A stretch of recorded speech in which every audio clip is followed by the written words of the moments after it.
NFL MVP, awards picks through 4 games. Ranking candidates, somehow we're closing in on completing the first quarter of the NFL season. It still feels like we're just getting to know teams and get a sense of which ones are exceeding or failing to live up to their preseason expectations. But with every franchise having played 4 games, we've gotten a few hundred snaps from just about every significant starter. As a result, this is the day for us to begin award season by handing out nods for the first quarter of the campaign. The math isn't quite as smooth anymore with the league moving to a 17-game schedule, but it's helpful to take a look at the first month and get a sense of what we've actually seen. These votes are strictly my picks for what I've seen as opposed to who I think the voters will select when the season ends. Subscribe, The Bill Barnwell Show. It's also good for context when we look back later and see how much has changed. My Defensive Rookie of the Year pick at this time last year was Patriots cornerback Christian Gonzalez, who missed the rest of the season with a torn labrum in his shoulder. Chargers quarterback Justin Herbert was third in the MVP race, while Dolphins passer Tua Tagovailoa was my MVP pick.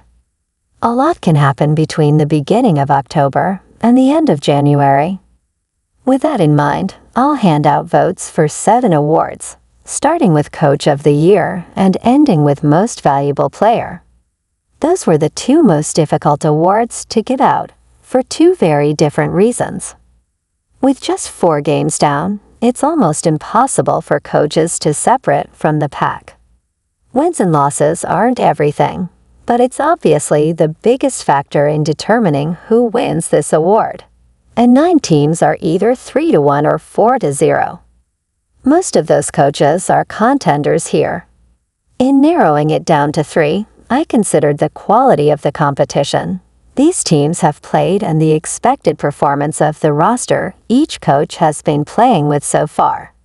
Something I try to weigh as I make these selections is what the coach typically specializes in teaching and how that has impacted his team's success. The head coach technically oversees everything, but it seems naive to give them full credit for the side of the football they typically hand off to a coordinator. With the 2023 Browns, for example, their success was driven by a massive improvement on defense. Should Kevin Stefanski, an offensive coach during his time as an assistant for the Vikings, get credit for that when the Cleveland offense struggled for most of the season? Some, I believe, but not all. With Quinn and the Commanders, a historically impressive offense has driven their 3-1 start. Quinn did great work in Dallas on the defensive side, but his Commanders' defense ranks 31st in expected points added, EPA, per play and 32nd in points allowed per drive.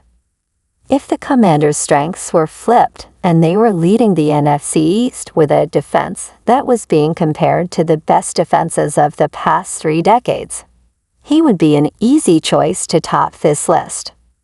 As it stands, he settles in at no. 3. The only coach to beat Quinn and the Commanders comes in second place. Fowls Fox have been without key players Khalil Kancey, Antoine Winfield Jr., Vita Vea, and Luke Kodig for stretches of the first month of the season. They face the league's 10th toughest schedule, a mark that should rise as metrics such as ESPN's Football Power Index, FPI, learn the Commanders are for real. Those concerns haven't stopped the Bucs. The Bucs offense looks even better after losing Dave Canales to the Panthers, with Baker Mayfield currently 4th in the league in passer rating despite battling the league's 2nd highest drop rate, at just under 11%. Fowls' defense, meanwhile, has been the only one to slow down the Commanders on offense this year, limiting Jaden Daniels and co.